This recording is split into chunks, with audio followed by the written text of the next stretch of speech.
Morning everybody, how are you doing? Well, it's gorgeous down here today. What a day to end the week. It's blue skies, it's a little bit nippy, there's a cool wind off the North Sea, but it hasn't rained for a week or so, and this sunshine is really doing great things for the garden. All the plants that need this sunlight are really benefiting from it, and when you go in the garden you'll see what's really taking off and growing, and what's benefiting from all this lovely weather.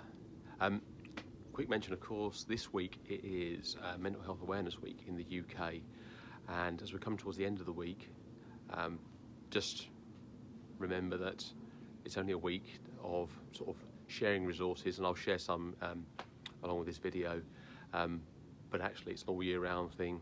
It doesn't stop in terms of recognising your mental health and well-being, your good mental health and your poor mental health. But recognising and looking after yourself is really important, and obviously being out in this weather is a good thing to do.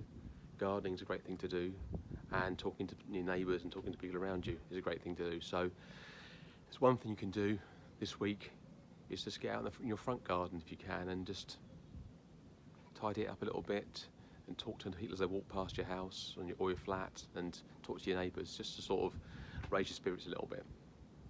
Okay, enough for now. I'm going to walk you around the garden and we'll have a little look and see what's working and what's not.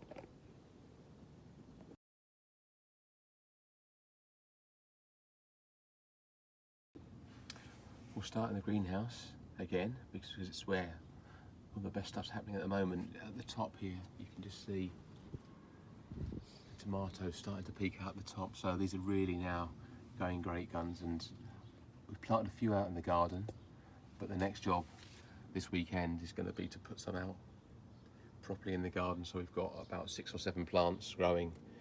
Chili's looking good as well in this corner here, so plenty of growth. Going to make sure it's really warm in here, so we'll shut the doors and give them that environment they really thrive on. Not much in the way of seeds in here though, so it's all produce, fruit and veg. And flipping round, this area here has really gone wild. So got the lemon balm here, which is really nice and lovely in a cup of tea actually, but really good, part of the mint family, so watch out because it can go very wild, but at this moment in time it's really looking good. Next to that we've got the teasel, which is really sharp, so watch yourself, but it's growing really nicely, and hopefully we'll get some teasel-like structures at some point soon. Behind that is the red campion, which is definitely quite invasive. It's a busy old plant, but it looks quite nice, and the flowers jump out at you. If you can hear that little noise there, there's a bee jumping into the syringe. I'll try and catch it for you. No, I've scared him off. But yeah, around here we've got the California poppies, which always brighten up a day. And then this syringe, which are these lovely little purple flowers that hang down. Here comes the bee.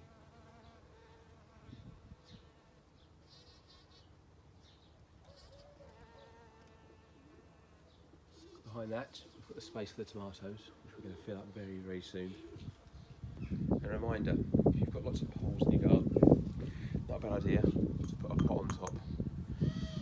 One, to remind you it's there, but two, to stop you banging your head or maybe even your eyes on it as well. So a pot's a good thing on top of a stick. Swinging round, more things that are really overgrown. This is feverfew. You can see the little plants in here. That's going to have to be snipped back quite heavily at some point soon. More poppies, and then we've got the Nigella here, which are really, again, quite invasive but really nice to look at, and they're coming soon. In the next sort of week or so they'll be here. And behind that, some of the daisy family. Then wandering up, a little bit of sage, more Nigella.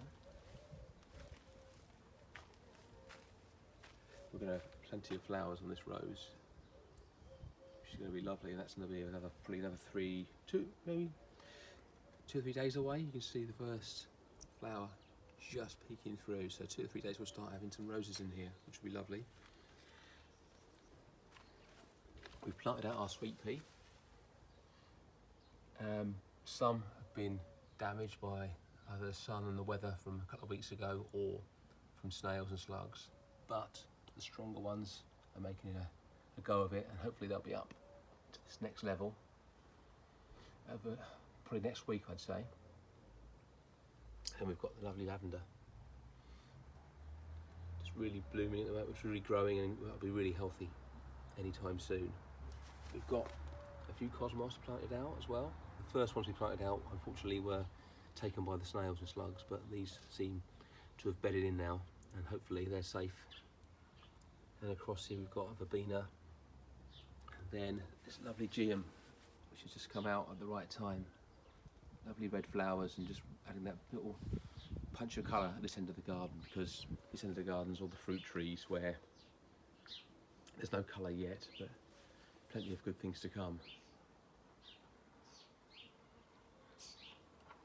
More fruit trees over here, and unfortunately, same as last year, the gooseberry sawfly is in evidence. So you see here little leaves that have been nibbled, and where we're missing leaves, that's where the sawfly has got in and just taken away the leaf. It doesn't affect the fruit, so I'm told, but because it's this early in the season, we think there might be a bit of damage and might affect our crop.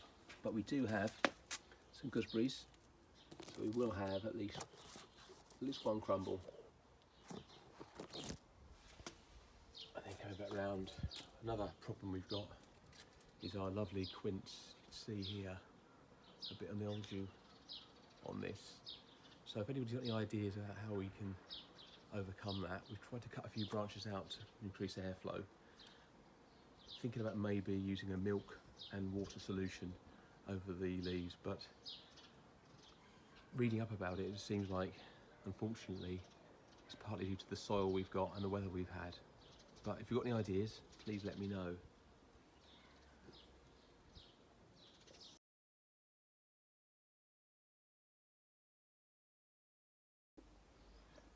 Well, that's all for this week. Thanks for watching. Hope you enjoyed that, and it's lovely this time of year because you start seeing some real change in the garden, and while the tulips and the daffodils have all died back, and you still leave them in a little bit longer before cutting them all back, you can see the next things popping through, and you can see fruit starting to, to form. You can see blossom starting to die away, which means the next stage is coming, but loads and loads of growth and greenery. The real trick now is to stay on top of it, so keep weeding. If things are getting overgrown, cut them back a little bit so you make sure that everything can grow. And if you want to see a little goldfinch, oh, almost there, almost perfect timing, just jumped on the branch next to me. I think that's about it in terms of advice. Just keep on top of your jobs. No need to mow your garden at the moment, no mow May. You've got a few more weeks of that, so leave your garden grow if you can a little bit longer. And I'll see you after a little holiday in June. So enjoy the rest of May. Enjoy the weather if it's like this, and get out in the garden and make everybody else's lives a little bit smilier. Bye for now.